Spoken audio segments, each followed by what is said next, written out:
Thank you so much for joining us on the Dwelling Show. I'm your host, All Adantes. I've got the incredible Martynas with us today. Hey, Marty, how you doing? Thank you all. I appreciate it. Again, as I told you, I've been reaching out a few months back. So again, it's good to connect. And I don't know if I'm incredible, but hey, go in there, right? It's a Yeah, process.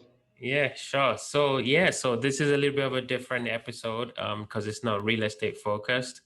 It's more, social media, branding, marketing related. So for those that are kind of into, marketing or looking to reach, potential partners and investors in the space, I think the conversation here is going to be pretty important. So yeah, why don't you kind of start telling us, who you are, kind of what you do, and how you can add value to us. Yeah. So basically, as I said, I do operate this social media company for about 5 years now, as I told you prior. So we help real estate developers, multifamily syndicators, investors, PMs also to market and to brand themselves. Again, using different platforms because I think that's the key. Because a lot of people, when I go on a podcast, they do ask me like, "What is the one platform to go?" And of course, I have an answer for that. So if you want to know, now or later on. But it's like marketing is kind of no brainer. And I have a long story how I started the business, but it's been it's a long story, so I'm not going to tell it, because of the time, as I told me before, you're expecting a call. But it's very important to market and brand themselves during these times because we're kind of living in an information age. Everybody already know that. And the key is, and especially we've been exposed into the importance of marketing and branding yourself when the COVID hit, right? A lot of the work is happening at home. Companies, how do you reach the clients? How do you, increase the sales? Or, depending what type of business do you do? A lot of it is being done through social media online, right? And it's not going to go away like the Facebook or Twitter, LinkedIn, because like I don't need to explain here for an hour why people should use social media. It's just what you're going to use it, the way you're going to use it, how often you're going to use it, and what is your going to be personal message, how you're going to be different from somebody else. Because I see a lot of the companies, especially in multifamily space, it's great to use social media. Like in the beginning, I know that there's a lot of people doing that themselves, and I do understand the quality of the content is not going to be up to date. It's not going to be the way that somebody else, let's say, a third party agency is going to do it for you, where they have, like us, we have people in house who are going to be delivering content for you, as frequent as you pretty much want. It's going to be just you at the time when you're starting out, but you want to kind of become unique, going along the lines because like if you're going to think about the biggest companies out there, let's take in this case multifamily companies, they're going to be pretty much different from everybody else that you're seeing. If you have any big name, and I know prior to yourself we spoke about, you mentioned Joe Fearless, or like in a multifamily kind of space, there are many more companies or brands just like that, but they build the brand, and they are different from somebody else, and you can actually see that, and that's why people kind of point the fingers and say, hey, look at this person, look at that, because they're different than somebody else. And if with that being different, with that good difference, you will increase the amount of attention, which is equals to money raised or to deals closed, because you can increase, that you can increase the amount of money that you're collecting to close on the deal, so you can increase the deal flow at the same time through social media and through making those, effective connections, or just, branding yourself. So, I mean, it's really, really important, but the strategies and what to do next. So you mentioned something. You said, you want to talk about one of the best social media platforms to use, and I definitely want to know what that is. Don't say TikTok though. It's definitely TikTok. No, of course not. It's definitely the podcast, because I've been talking about that for quite a while, and I'm actually going to be having this assistant of this guy reached out, and he saw one of the interviews that I did not long ago on Austin Delaney's podcast, and he was like, that was a great podcast episode, and I want this guy who's basically, he has this podcast service where he basically connects with other people, with high net worth individuals, and he basically does what I've been talking about for probably a year now. And he runs, I don't know how long he runs this business, but I said, hey, let's schedule something up, and maybe he will tell me something that I don't know. But I talked about the podcast and having the podcast for a very long time, and a lot of people do understand that. But I'll tell you where, again, specifically multifamily syndicators, where they making mistakes with the podcast. And that's exactly what this guy is all about. I said every time I go on a podcast,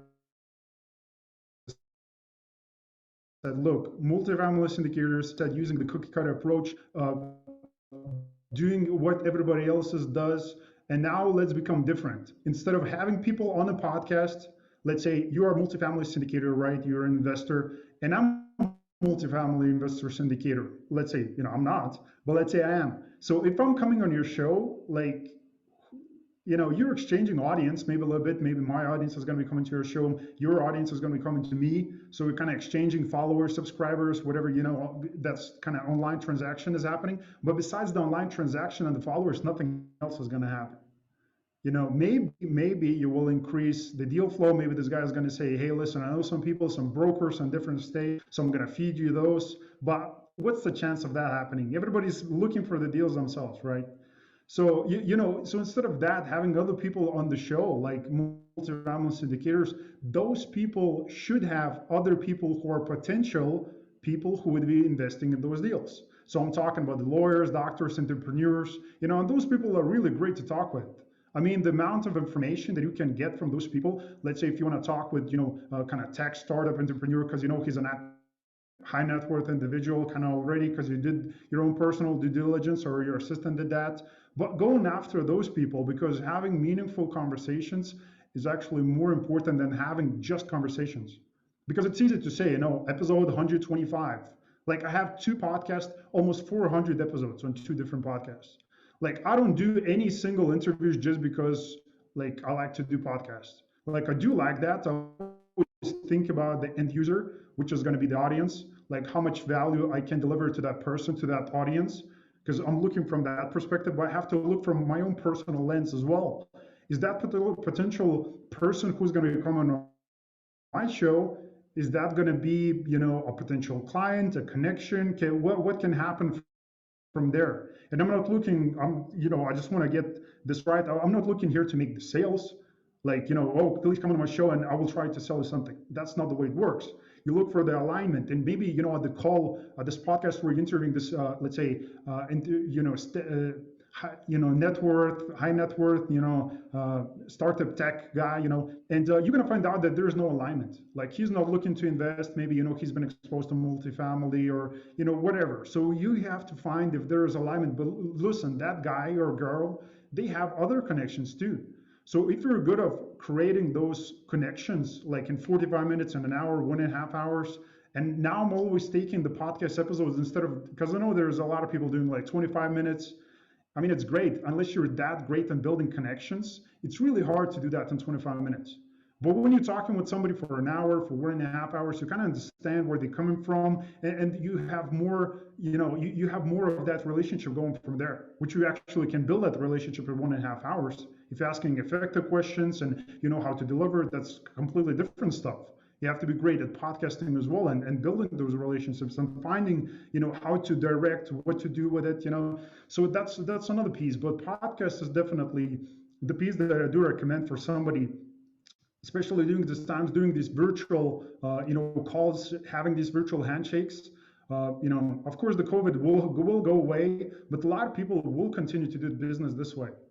And for another case, there are people raising money through, let's say, tokenized equity, for syndication, for syndication deals. And let's say they're going to be doing that somewhere from people in Japan. So how are you going to reach those people? You're not going to fly to Japan.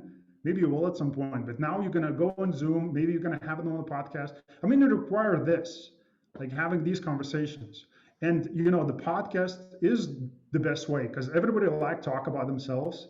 You can build connection there, and you can ask, hey, listen, what have you came across multifamily syndication? You kind of see in a few episodes that I did. What do you think about that? Can we have a conversation? Would you be interested? Like, not now, maybe in the future. Or if now we can have a kind of, different conversation, different call, and kind of, explain to you the way it works, so it's just going from there. But the podcast is the way to go for now, and for the future for sure. Clubhouse. I've been spending a lot of time on Clubhouse. It's basically, for those listening who don't know what that app is an iOS only app. So if you use an Android, don't. I'm joking. It's an iOS based app, and it's a voice only app where you basically go on it and you just speak to other people, and it's just audio, right? And most people, they have like a stage, and then they have moderators, and then there are people in the audience. And if you want to speak, you raise your hand to go up to the stage and ask a question. So just imagine a conference, but virtually, and everybody's got their pictures, and then it's just everyone is muted, right? I love that app, but it takes a ton of time that I don't have. As you said before, we turned on the recording. We just closed on a deal here at Dwelling, so we're busy. But I see the power of Clubhouse. I think it's a fantastic app, with a propensity to be addictive, just like every other social media app. So, what are your thoughts on Clubhouse and similar apps? Yeah, I told that before on other podcast episodes, but I will tell it here. Like for me, it doesn't matter. Like because I'm not here. Look, I'm a social media guy. Like I've been doing this for quite a while. For personally for myself, and then started to build this social media company. But for me, it doesn't matter. Like it's going to be a Clubhouse. It's going to be a brand new thing. Because believe me, during the pandemic, what was the biggest companies that thrived and survived during the pandemic? It was the software, anything based online. So those companies thrived. So many more companies based through like brand new apps, technologies, anything like that will come up in the near future as well. So look, there's already too many platforms to use, and people are just running from one place to another place. What do you think about that? What are they like? For me, it doesn't matter. Like if you have the strategy that works, who cares if it's going to be the Clubhouse, it's going to be this, it's going to be that. If you're great at networking, if you know how to build connections, it doesn't matter what platform you're going to be using. So for me, like I'm not even using the Clubhouse. I have an Android, I have an iPhone, but I'm like whatever. Because there is different ways that you can talk with people. Like I do understand that people saying, okay, this is a great platform. People use that, and but I have no opinion on that because I don't use it. So I can tell you if it's good or bad. I know people are using it. They reaping the rewards from that. So that's great. But you can pretty much do that with any single platform that you can think of. So, if I'm a investor, and I want to leverage social media, and I have no idea about social media, but I'm quite curious, what do I have to do to get started? Well, you have to understand that it's important for you because I think that's what a lot of people don't understand. If you don't think it's important, you're not going to do it. It's pretty much it. You're going to be like, oh, it doesn't matter. Because you're not going to follow up on your personal decision because when the decision is not too strong, when it's not important, it's not a must for you. You're just going to be like, oh, whatever. Maybe you're going to get some motivation. You're going to post some stuff today, 5 posts today, and 0 tomorrow. It is like it's the consistency because everybody needs the consistency. Like you know the story. You're coming from the background of the earth has been created not in you know it's been a while. Like when the God came here, he walked here for a while. He wasn't just one day, 1 second, and everything. So everything takes time. Everything takes time. So it has to be consistent, and it's not you're not gonna hit the good days all the time. It's going to be sometimes it's going to be painful. You don't have the time. You have 10 headaches. And if you're doing that yourself, it's going to be painful. Like you're going to be like, whatever, it doesn't matter. It's a secondary stuff. Like for me, it's what's important. I have to pick up the call, handle the headaches, raise the capital, do all those things. But along the lines, you get lost in all this noise, because you think, oh my God, it's too hard, too many platforms. And then I get those people when when I come to the episodes on the podcast and they ask me a question. Do you think I should be using social media? I'm like, look, man, it's been a while. Facebook has been for a while. And if you're still asking that question, I mean, you're long behind everything that's happening. So, and it's going to take for you to catch up with everything. And there's already, imagine if you start using Facebook where you can actually post the post, and it will give you organic engagement, let's say 200, 300, 400 likes, 500 likes, where now you have to pay for that stuff. And that's why people go to the LinkedIn, because it's like, oh my god, it's organic engagement. It's just crazy, and people go and utilize the platform. And LinkedIn, of course, is smart that way, because you want to capture the audience from Facebook and different platforms who are just monetizing that stuff. But it's just, we have to use it. You have to decide that it's important. If you're still questioning in 2021, and I'm sure there's going to be people questioning about social media, should I use it in 2030? They will be just waking up like, what the hell is happening? And people have been successful for years and years using social media, and they build the businesses through that, and they will be like, oh, I don't know, should I use it? So, the answer is yes, but the question is this important for you? Because you can be successful without it for sure.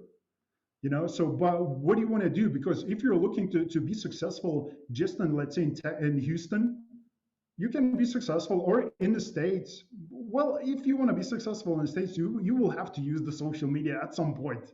But if you want to be successful, you want to have a global presence of your personal brand, you want to go globally, you cannot do that without social media. So, what are your tips and tricks for a particular platform? So, you just briefly mentioned that LinkedIn is kind of, the go-to platform for organic reach, right? So, if I were to pick one social media platform, which one should I pick? And what are your tips and tricks, or acts, should I say, for that particular platform? As I said, TikTok. No, I'm just joking again, because I know probably Ole is not going to use a TikTok. He's going to be like, oh, whatever. Look, I'm it's not dancing definitely. for anybody. Here you go. So look, the thing is, I think it should be the podcast or either YouTube. And again, I would lean towards YouTube, because you can repurpose the content in multiple ways. And I think that's YouTube is definitely one of the evergreen platform. I mean, it's just the benefits that you can get of that is pretty incredible, because you're building your own TV channel, and there are people who are just doing that. There are people, probably a lot of people who are watching this, if you're in the real estate industry, you never heard about PewDiePie. This guy has 120 million people following him, 120 million subscribers. And this person has more influence than any TV star, pretty much. Like if you think about, before it used to be like, oh, look at this mom, look at this dad on the street working, the weatherman. It's like, oh my God, look at him. And now it's like, oh, look, it's the PewDiePie. Like nobody cares about John the weatherman anymore. Because everybody look at these influencers, and that's where the game is. And again, it's everybody has different platforms. So again, there's no one great platform. Like for me personally, the things that worked, I understand the importance of podcasts and having these conversations, being in front of the audience, but then having people having people on your podcast.